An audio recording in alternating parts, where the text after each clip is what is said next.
What's up, guys? It's Galaxy Stream here. Just got back from Dallas a few days ago. Went X3, not bad. Made my own mistake in not really knowing, deciding for Burning Abyss. Kind of forgot the deck even existed. Don't know how, it just happened. But the main part of the Dallas that I was excited about is I was able to debut a brand new combo I made for my signature Fire King deck, and it involved Jirgato.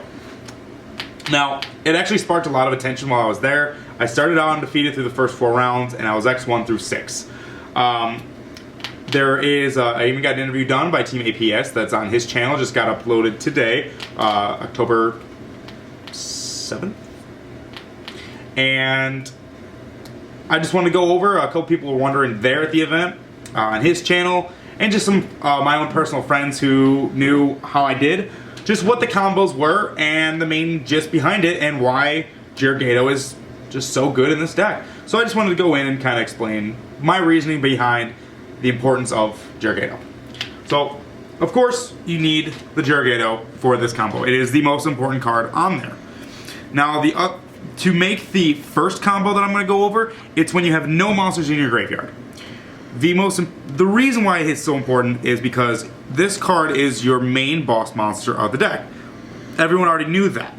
So, while you don't have any Beast Warriors in your graveyard, your opponent kind of sits back and tries to push in on you.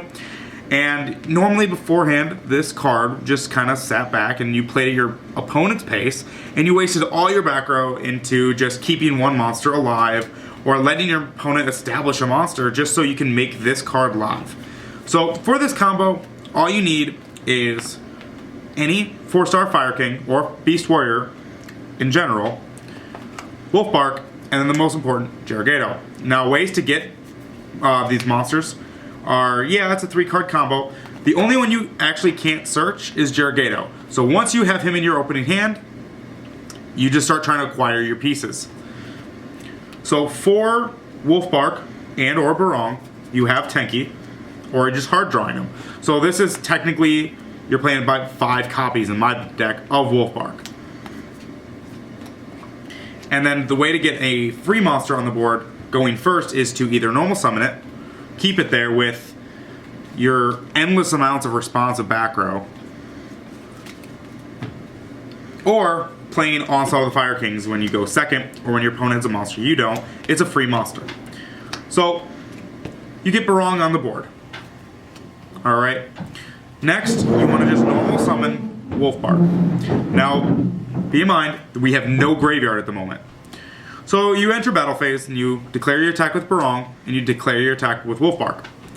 Down comes Jirgato by his own ability, and you gain 1,000. Now this is kind of where most people would be like, okay, I think I know where this is coming. Go into main phase 2, and you overlay. Now right now, the only good monster you can actually go into, since with the banning of Lavable Chain, is Gaga Cowboy.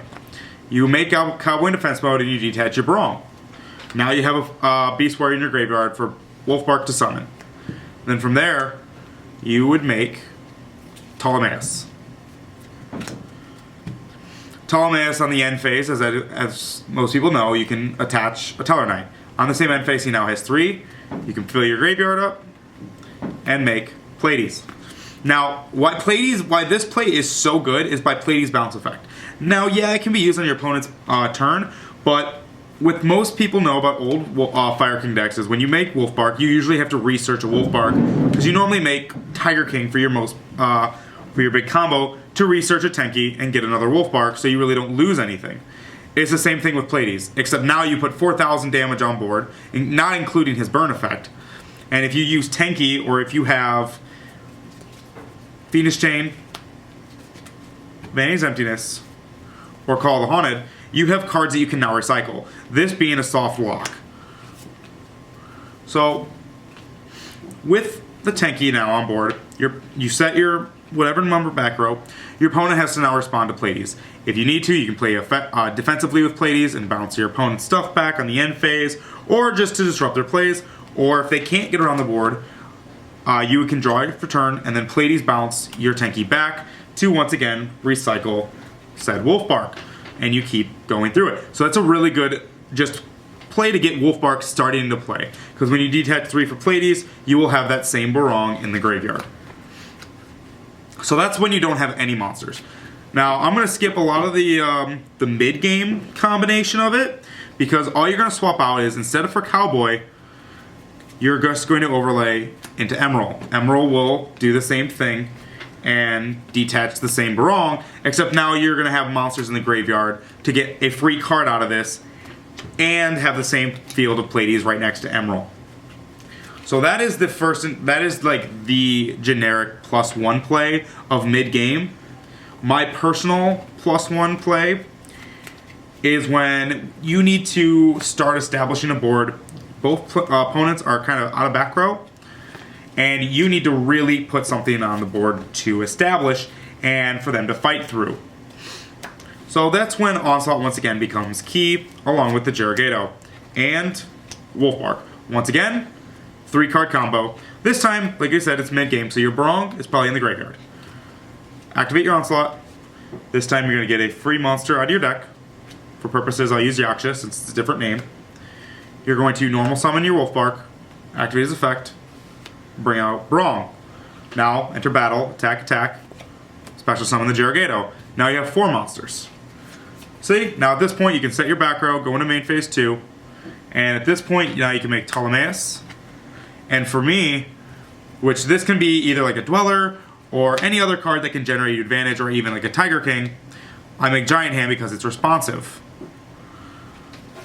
So at this point now, at the end phase, you can detach your 3 and make Pleiades, and you finish with Giant Hand and Pleiades on the field with any number of back row or just 2 very responsive monsters. They need to respond to that. The last thing you can do as well is, with this deck, yes, the later on the game goes, the better you are, because you have these 3 cards at your disposal.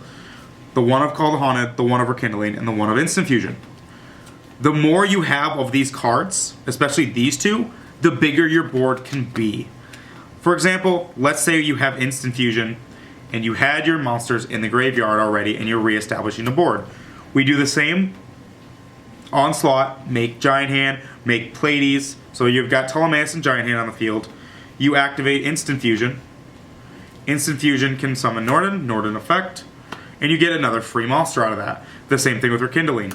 It could be for a 1-of, it could be for anywhere between 1 and 5 monsters. You can just spam the board out. And Call the Haunted also sets up just regular, just putting a free monster on the board when you need it. But guys, that's kind of the main reason behind Jerigato is so good. There's other reasons why he can combo off very well with Call the Haunted, because you've got a 1 monster on the field, or like let's say Bear or another monster that just needs to get over something. They attack, declare your attack on monster. You need this monster to stay. Call the Haunted the Jerigato back. Now they have to reconsider their attack, because on their turn you can Jerigato, boost this up to 28 to 3100, and then it'll stay like that until the end of my turn. So that's a really good combination. That's why Jerigato is so good in this deck. It just allows you to get that 1 extra free monster on board to create such large increment, intricate fields. But guys, that's the combos. I hope you guys really enjoyed this. Hope this was insightful for you. Let me know what you think. Comment, like, subscribe, and keep in contact with us.